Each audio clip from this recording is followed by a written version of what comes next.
Welcome to This Explainer. Today, we're tackling something absolutely crucial. We're going to build a massive structural bridge from high-level, pie-in-the-sky product strategy all the way across the chasm to daily buildable code. We are diving deep into product planning, and we're going to transform those abstract visions into actionable steps using rock-solid requirements, dynamic roadmaps, and brilliantly managed backlogs. Okay, here's our game plan. We're looking at 6 essential pillars to construct this bridge. We've got the overarching pipeline, crafting the perfect PRD, user needs and job stories, prioritization, outcome-based roadmaps, and finally, mastering the product backlog. So let's just jump right into part 1, crafting the perfect PRD. This is our blueprint. Our very first pillar is the foundational document for literally any feature you build, the product requirement document. Think of a great PRD as your absolute single source of truth. It's the glue connecting the why, your core problem and strategy, directly to the what, the actual features and requirements. Now, it's got to be a living document that traces every single requirement right back to your strategic vision. It is definitely not just some frozen kickoff artifact where stakeholders dump their random feature requests. It actively guides your design and engineering teams and evolves the second new data arrives. And this brings us to our first AI power-up. Modern PMs are using AI as context-aware product partners, not just basic text generators. Now, generalist AI, like ChatGPT or Claude, is super helpful for getting over that initial blank page paralysis. Then you've got dedicated platforms like ChatPRD or Koos, which give you these great guided templates. But honestly, the real magic is in the context-aware tier with tools like Figure. These actually ingest your live app analytics to ground your PRD in absolute reality. It's a total game changer. Right, moving on to part 2, user needs and job stories. Let's figure out exactly who is going to be crossing this bridge we're building. You've probably seen this before, but the INVEST acronym is literally your best friend here. It acts as this aggressive quality filter, ensuring that every single user story you draft actually delivers real value within one sprint. So it has to be independent, negotiable, valuable, estimable, small, and testable. Look, if a story is too massive to estimate or you literally can't test it, it fails the INVEST check, period.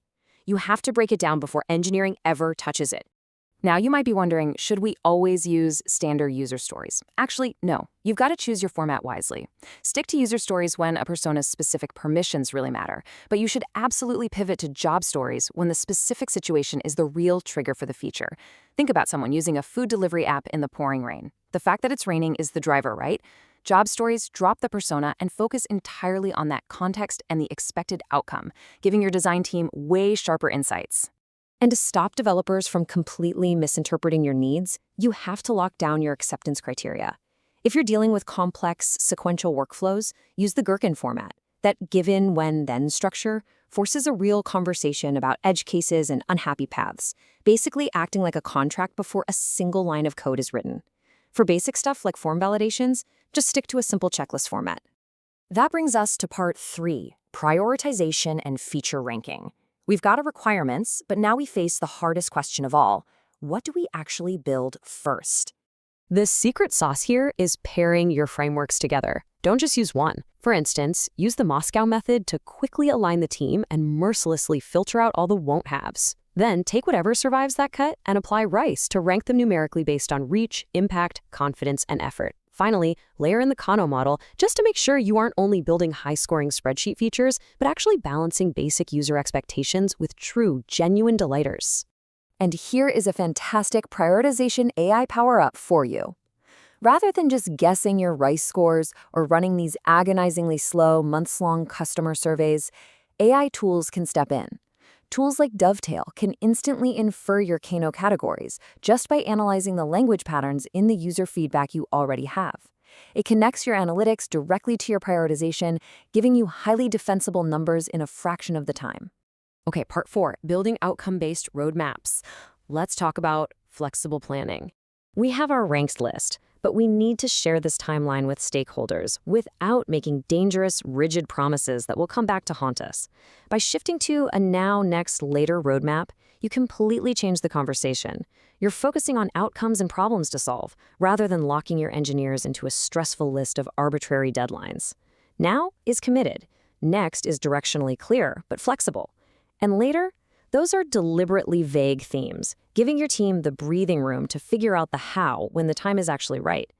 But listen, this is a massive pitfall. Never forget to tailor this roadmap to your specific audience. If you miscommunicate a vague later theme as a hard committed date to your sales team, that is the fastest way to completely erode stakeholder trust. Executives want to see how this ties to OKRs. Engineering needs those detail-heavy sprint specifics. Sales needs the outcomes. It's one strategic plan, just presented in different ways to keep everybody aligned. Finally, we've reached part 5, mastering the product backlog. We are stepping off the high-level roadmap and zooming way, way down to the atomic level.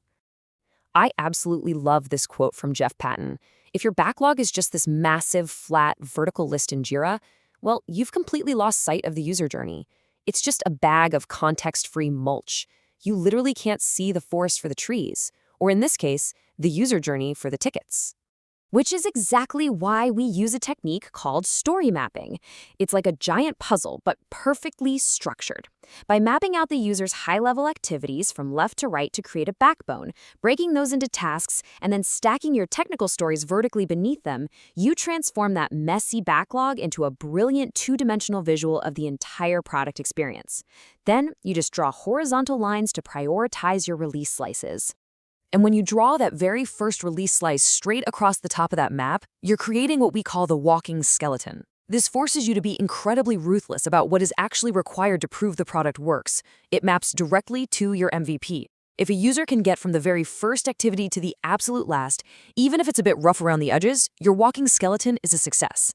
And for our final AI power-up, you can seriously streamline those long weekly grooming sessions.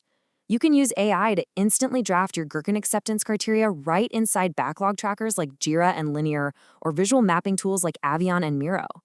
You can even use ChatGPT, paired with prompts from places like Mountain Goat, to run those invest checks on your user stories before they ever reach the development team. It ensures your backlog is consistently refined and completely ready for execution. So as you go out and apply these frameworks to build your own bridge from strategy to execution, I want you to ask yourself a question. Are you just blindly piling up features, or are you truly designing a cohesive user journey? Is your backlog a carefully mapped roadmap, or is it just context-free mulch? Use these frameworks, embrace the AI tools, and make sure every ticket you build traces all the way back to your core strategy. Thanks for hanging out with me on this explainer. I'll see you next time.